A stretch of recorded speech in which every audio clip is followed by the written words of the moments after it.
pemberian ibadah ragu dan termohon telah menetapkan pemohon sebagai tersangka, maka secara hukum termohon secara sengaja telah melakukan kesalahan berat dan melawan hukum dalam menerapkan hukum. Dikarenakan seharusnya status tersangka bukan disematkan kepada diri pemohon, melainkan demi hukum wajib disematkan kepada pihak pertama pemberi dana hibah, Oli Dondo Kambe selaku Gubernur Sulawesi Utara, bahwa dengan tidak dijadikannya pihak pertama pemberi dana hibah, Oli Dondo Kambe selaku Gubernur Sulawesi Utara sebagai tersangka oleh termohon, maka diduga kuat termohon secara nyata-nyata telah melakukan tebang pilih dalam proses penegakan hukum, bahwa kalau menunjuk pada Undang-Undang Nomor 30 Tahun 2002 yang telah diubah dan dibaharui dengan Undang-Undang Nomor 19 Tahun 2019 tentang perubahan kedua atas Undang-Undang Nomor 30 Tahun 2020 tentang Komisi Pemberantasan Tindak Pidana Korupsi, di mana pada pasal 10A ayat 2 huruf C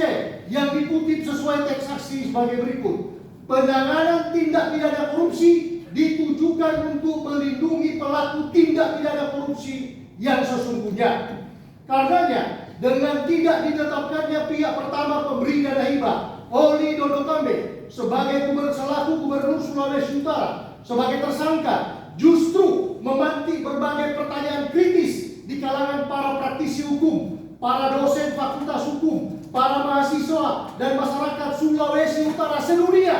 serta masyarakat Indonesia pada umumnya. Apakah termohon diduga kuat akan melindungi pihak pertama pemberi dana hibah, Oli Dondo Kambe, dengan enggan menjadikannya sebagai tersangka? Ataukah diduga kuat secara nyata-nyata, sengaja dan melawan hukum telah menjadikan pemohon bersama ketiga aparatur sipil negara lainnya sebagai tumbal dan kambing hitam yang dikorbankan dengan status sebagai tersangka? Ataukah apakah termohon diduga kuat takut menetapkan pihak pertama pemberi dana hibah, Oli Dondo Kambe, dengan status sebagai tersangka karena Oli Dondo Kambe masih menjabat aktif sebagai bendahara umum partai PDIP? Ataukah diduga kuat karena lobi-lobi politik?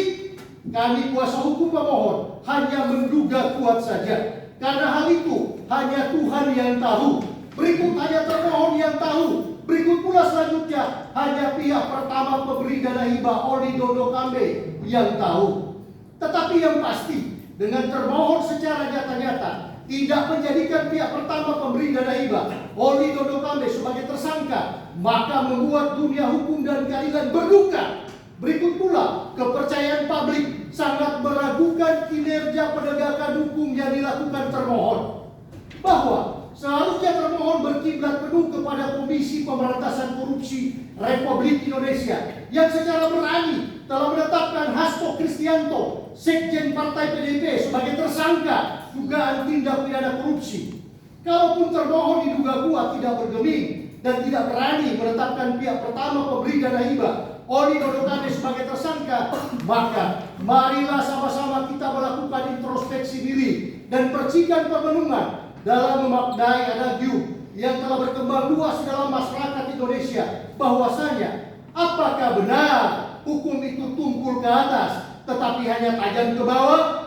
Bahwa seharusnya kalau termohon benar-benar melaksanakan asta cita dari Presiden Republik Indonesia Bapak Jenderal TNI Prabowo Subianto dan Wakil Presiden Republik Indonesia Bapak Gibran Rakabuming Raka, khususnya cita ketujuh, memperkuat reformasi politik, hukum dan birokrasi, serta memperkuat pencegahan dan pemberantasan korupsi dan narkoba, maka termohon pastilah telah menetapkan pihak pertama pemberi dana hibah, Oli Dondo Kambe, Gubernur Sulawesi Utara, sebagai tersangka, dan tentulah tidak menetapkan status diri pemohon sebagai tersangka, melainkan hanya dalam kualitas dan kapasitas sebagai saksi saja, sebagaimana prinsip hukum equality before the law. 17 dilanjutkan oleh rekan lain. Izin kemudian bahwa kalaupun termohon seterimanya pra peradilan ini telah menyadari adanya kesalahan hukum berat yang terlanjur telah dilakukan dengan menetapkan pemohon sebagai status sebagai tersangka, maka kiranya pada kesempatan ini termohon secara berani dan gentleman meninjau kembali dan menghapus status pemohon sebagai tersangka dengan status yang baru sebagai saksi. Bahwa akan tetapi, mengingat pula karena pra-peradilan inkasu sudah diajukan melalui Pengadilan Negeri Manado, maka kiranya dengan segala hormat Yang Mulia Hakim pra-peradilan yang menyidangkan pra-peradilan ini, kiranya oleh Tuhan Yang Maha Kuasa diberikan keberanian, kekuatan dan hikmat, sehingga dalam pertimbangan hukum keputusannya nanti memberikan keputusan seadil-adilnya dengan menyatakan bahwa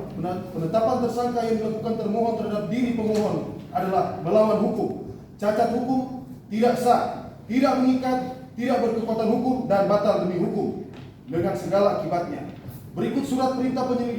penyidikan berturut-turut akuo. Berikut pula surat perintah penahanan secara keseluruhan turut pula menjadi cacat hukum, tidak sah, tidak mengikat, tidak berkekuatan hukum, dan batal demi hukum dengan segala akibatnya. Poin 18, bahwa menuntut secara tegas fakta hukum sejati yang terurai pada posita pra-peradilan poin 14, poin 15, poin 16,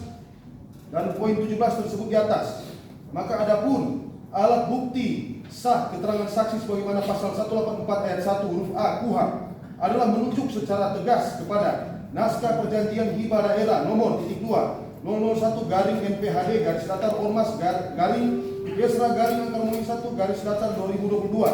tertanggal Rabu 19 Januari 2022, di mana pihak pertama memberi dana hibah Oli Dondo Kambe selaku Gubernur Sulawesi Utara, sedangkan pihak kedua penerima dana hibah Pendeta Dr. Hein Arina selaku Ketua BPMS Gebing, sedangkan saksi 1 adalah pemohon dalam jabatan selaku PJS Sekretaris Daerah Provinsi Sulawesi Utara,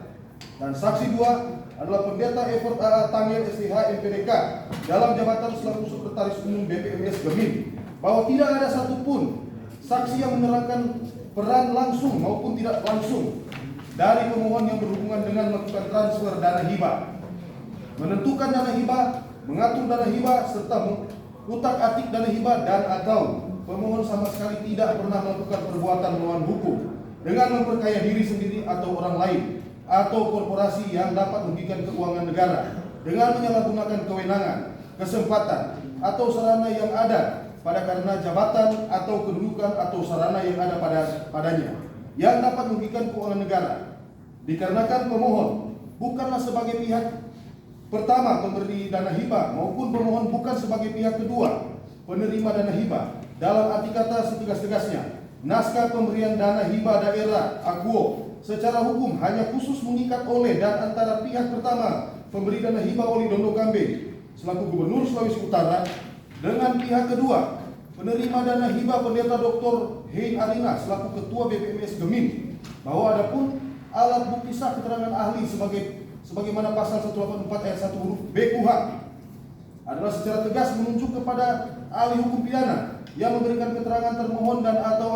anggota termohon. Tetapi dalam praktek peradilan kekuatan pembuktian, keterangan ahli bukanlah bukti yang sempurna, melainkan bukti bebas atau vrijbewys.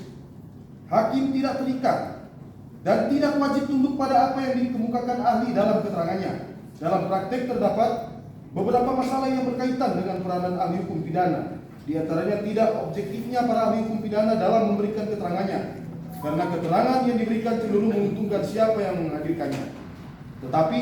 terkait khusus dalam tindak pidana korupsi yang harus dibuktikan oleh ahli hukum pidana adalah terkait dengan apakah ada unsur kesengajaan dan melawan hukum dalam perbuatannya, dan atau apakah perbuatan dan akibat yang ditimbulkan layaknya dibebankan kepada terduga pelaku, ataukah terduga pelaku tidak layak harus disematkan status sebagai tersangka pelaku dan atau sebagai tersangka. Bahwa selanjutnya adapun alat bukti sah surat sebagaimana pasal 184 ayat 1 huruf C KUHP adalah menunjuk secara keseluruhan pasal-pasal yang termaktub di dalam naskah perjanjian hibah daerah nomor 001 garing NPHD garis datar Ormas garing Kesra garing angka 1 garis datar 2022 tertanggal Rabu 19 Januari 2022. Berikut pula menunjuk secara tegas keseluruhan isi kata-kata dan kalimat-kalimat yang termaktub di dalam Fakta Integritas tertanggal 19 Januari 2022. Berikut pula transfer uang dari pihak pertama pemberi dana hibah Oli Dondo Kambe selaku Gubernur Sulawesi Utara kepada pihak kedua penerima dana hibah Pendeta Dr. Hein Arina selaku Ketua BPMS Gebing, serta surat-surat dan atau dokumen-dokumen yang secara tegas menerangkan keberadaan pertanggungjawaban pidana yang melekat utuh pada diri dan perbuatan dari pihak pertama pemberi dana hibah Oli Dondo Kambe selaku Gubernur Sulawesi Utara kepada pihak kedua penerima dana hibah Pendeta Dr. Hein Arina selaku Ketua BPMS Gemim, bahwa selanjutnya pula alat bukti sah petunjuk sebagaimana pasal 184 ayat 1 huruf D KUHP adalah menunjuk secara tegas kepada pasal 88 ayat 2 KUHP. 188 ayat 2 KUHP. Dalam hal ini petunjuk hanya dapat diperoleh dari A. Keterangan saksi, B. Surat, C. Keterangan terdakwa. Adapun keterangan saksi dan surat telah diuraikan secara jelas tersebut di atas. Sedangkan pertanyaannya, apakah keterangan tersangka akan membenarkan sangkaan dari termohon? Jawabannya tidak, dikarenakan adalah merupakan kesalahan berat dan melawan hukum apabila termohon telah menetapkan status diri pemohon sebagai tersangka. Maka kalaupun hanya dengan kapasitas pemohon sebagai saksi satu yang bertanda tangan di dalam naskah pemberian dana hibah daerah KUO, lalu termohon telah menetapkan status diri pemohon sebagai tersangka, maka secara hukum termohon secara nyata-nyata telah melakukan kesalahan berat dan melawan hukum. Dikarenakan seharusnya status tersangka wajib ditetapkan oleh termohon kepada pihak pertama pemberi dana hibah Oli Dondo Kambe selaku Gubernur Sulawesi Utara, bahwa dengan tidak dijadikannya pihak pertama pemberi dana hibah Oli Dondo Kambe selaku Gubernur Sulawesi Utara sebagai tersangka oleh termohon, maka diduga kuat termohon secara nyata-nyata telah melakukan tebang pilih dalam proses penegakan hukum, bahwa kualitas dari pemohon sebagai bawahan hanyalah sebagai orang yang diperintah atasan dan atau pemohon melaksanakan perintah pimpinan yang bertanda tangan sebagai saksi satu dalam naskah perjanjian hibah daerah nomor .2 01 garing MPHD garis datar Ormas garing Kesrat garing Angka Romawi 1 garis datar 2022 tertanggal Rabu 19 Januari 2022. Oleh karenanya termohon secara nyata-nyata telah melakukan kesalahan berat dalam menetapkan status tersangka kepada pemohon, sebab pemohon bukanlah sebagai penentu yang mempunyai kewenangan dan otoritas untuk bertindak sebagai pemberi dana hibah, karena kewenangan dan otoritas untuk memberikan dana hibah terhadap uang negara tersebut untuk seluruhnya melekat penuh kepada jabatan dari Oli Dondo Kambe selaku Gubernur Sulawesi Utara. Kalaupun hanya pemohon saja sebagai saksi satu yang bertanda tangan Gubnon dan di dalam naskah perjanjian hibah daerah nomor 001 garing MPHD garis datar Ormas garing Kesra garing Angka Romawi 1 garis datar 2022 tertanggal Rabu 19 Januari 2022. Sedangkan Oli Dondo Kambe selaku Gubernur Sulawesi Utara sebagai pihak pertama pemberi dana hibah tidak berturut bertanda tangan, maka otomatis secara hukum naskah perjanjian hibah daerah KUO tidak berlaku sama sekali. Dengan demikian, nyata terbukti kehadiran pemohon dalam jabatan selaku PJS Sekretaris Provinsi Sulawesi Utara yang bertindak sebagai saksi satu hanyalah merupakan orang yang menyaksikan langsung bahwasanya perbuatan hukum penandatanganan naskah perjanjian hibah daerah benar telah dilaksanakan oleh Dondo Kambe selaku Gubernur Sulawesi Utara sebagai pihak satu pemberi dana hibah dengan Pendeta Dr. Hein Arina selaku Ketua BPMS Sinodo Gemim sebagai pihak kedua penerima dana hibah. Bukankah kedudukan saksi mempunyai peranan yang sangat penting di dalam perkara pidana, perkara perdata dan atau perkara lainnya? Adapun kedudukan saksi dalam perkara pidana diatur secara tegas di dalam pasal 1 angka 26 KUHP yang secara limitatif memberikan pengertian bahwa saksi adalah orang yang dapat memberikan keterangan guna kepentingan penyidikan, penuntutan dan peradilan tentang suatu perkara pidana yang ia dengar sendiri, ia lihat sendiri, dan ia alami sendiri. Berikut pula keterangan saksi dalam perkara pidana diatur secara limitatif di dalam pasal 1 angka 27 yang pengertian